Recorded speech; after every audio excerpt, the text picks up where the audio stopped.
termes de motivation, en termes de vision, qui peut se dire, écoutez, il est au-dessus d'un homme comme moi? Simplement parce qu'on ne veut pas entrer dans la poubelle. Simplement parce qu'il y a robotisation à souhait. Tout le monde fonctionne comme des caisses de résonance. Nous, on a assumé des responsabilités. J'ai été directeur général plusieurs fois dans ma vie. J'ai coordonné des grands projets de 24 millions, de 50 millions, etc. Nous, on a travaillé dans ce pays avec des institutions internationales. On a une logique normative. On a étudié, on a plus de 13 certificats à travers le monde. Et donc, moi, je vous dis sincèrement qu'aujourd'hui, c'est la médiocratie qui règne.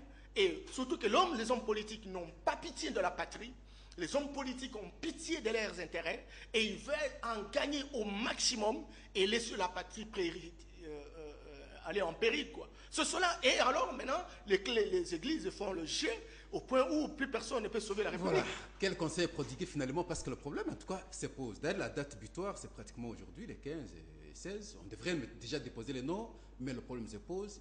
Norbert Yamba produit quel conseil pour que finalement le problème... Ce que je voudrais dire, c'est que arrêtez le jeu. Vous savez qu'en voulant trop monter, le choc deviendra très dur en tombant. Un peuple qui visiblement reste dans la frustration. Un peuple dont on étouffe ses droits et ses libertés. Ce peuple-là finira par écloser. Et je conseille toutes ces générations, aujourd'hui montantes, qui se trouvent au Parlement, à l'Assemblée nationale surtout, au sein de la majorité, parce que c'est là, véritablement, qu'il y a un tam-tam où font jouer les gens à l'extérieur. Il faut arrêter. Aujourd'hui, nous avons besoin d'être crédibilisés. On a dit que nous devons être pays émergents à l'horizon 2030. Tout le pays d'Afrique subsaharienne sont en train de se battre aujourd'hui. Il faut aller au Cameroun. Dictature à outrance. Mais le pays avance. Il y a des évolutions positives. Chez nous, ça pose encore problème. Oh, nous sommes un grand pays. Nous sommes une grande nation. Dieu nous a tout doté. Arrêtez.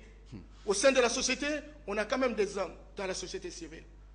Des hommes de laïcs, bien entendu. Parce qu'il faut arrêter cette histoire. Église, église, église. Église, ce n'est pas seulement les clergés ou les pasteurs. Église, c'est aussi les croyants, les fidèles. Et parmi les fidèles, il y a des hommes de grandes vocations. Des hommes de grandes aspirations. Il faut savoir les faire, il faut savoir les choisir. Mais si on veut préparer la situation 2011 en 2016, je pense que ça sera incontrôlable. Voilà une petite question de curiosité. Est-ce qu'il faudrait-il encore parler de l'indépendance dans cette commission électorale nationale? Il n'y a pas d'indépendance. La composition... Non, il n'y a pas d'indépendance. Il ne faut pas aller à l'université pour comprendre cela. Et les hommes politiques sont conscients. Parce qu'ils sont préoccupés par l'euphorie des jouissances. Et ils ont tout oublié, quoi. Ils ont tout oublié. Vous savez, quand l'homme porte son parchemin, il est plus qu'instruit. Et il croit que, voilà, il a trouvé solution. Or, trouver solution pour lui, c'est construire des immeubles, augmenter le nombre de maîtresses. Et il dit que, bon, le pays avance comme il se doit. Comme j'entends quelqu'un dire, écoutez, lorsque vous voyez émergence de beaucoup de maisons, voilà, c'est la croissance, etc. Or, lorsqu'il y a croissance économique, il faut la croissance sociale. Là, vous me provoquez parce qu'il faudrait qu'on en parle aussi de la croissance. Mais nous, vous posez la question, vous qui gérez, vous qui dirigez. Vous dirigez pour qui? Et qui vous a fait roi? C'est une bonne question.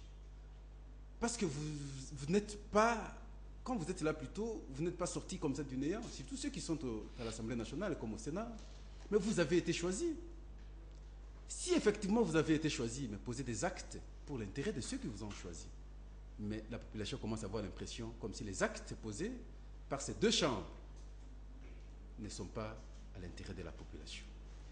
Alors, deuxième point, c'est rapport avec l'action gouvernementale. Les 365 jours du Premier ministre ou de son équipe gouvernementale, vous aviez suivi son point de vue, d'abord de manière générale, avant d'entrer dans la substance de la matière. Comment vous aviez apprécié, vous, les 365 jours de Matata Mponyo et son équipe? Merci beaucoup, Pascal, mais je voudrais juste ajouter un mot par rapport au comportement de mes collègues de la société civile. Parce que toutes les composantes de la société civile avaient dénoncé à son temps le projet de loi qui a été élaboré par l'Assemblée nationale, que c'était un projet scélérate, un projet controversé et qu'il fallait apporter des modifications. Lorsque le président a publié, parce qu'il y a eu des agendas qui ont été déposés à la présidence, le président publie et ça porte toutes ces lacunes, toutes ces tares. Au lieu que la société civile se retrouve pour analyser, n'est-ce pas, le contenu de ce qui représente cette loi. On est à la recherche du pouvoir. Et tout le monde s'est organisé pour postuler. Pour postuler, oubliant que nous avons posé des préalables au départ. Alors on aurait pu vraiment continuer le combat ou se retirer et laisser la classe politique continuer leur histoire. Mais ils n'ont pas pu. C'est comme ça que moi, je suis l'homme qui est le profil nécessaire. En tout cas, je ne sais pas sous-estimer les collègues, mais au moins consciemment, chacun là où il est capable de savoir que si moi je dirige la Commission nationale et nationale indépendante, je crois qu'on peut avoir des performances. Non seulement parce que je suis intègre, mais j'ai une grande compétence, j'ai une grande vocation et je sais comment faire fonctionner le Congo de traitement. Vous avez cherché à convaincre les autres structures? J'avais convaincre dans une situation, dans un piège. Vous voyez déjà qu'on prépare déjà une situation. Regardez les attributions du président. Regardez le nombre de personnes au bureau. La société civile est représentée par une seule personne, c'est le président, qui est facilitateur. Les différentes décisions viennent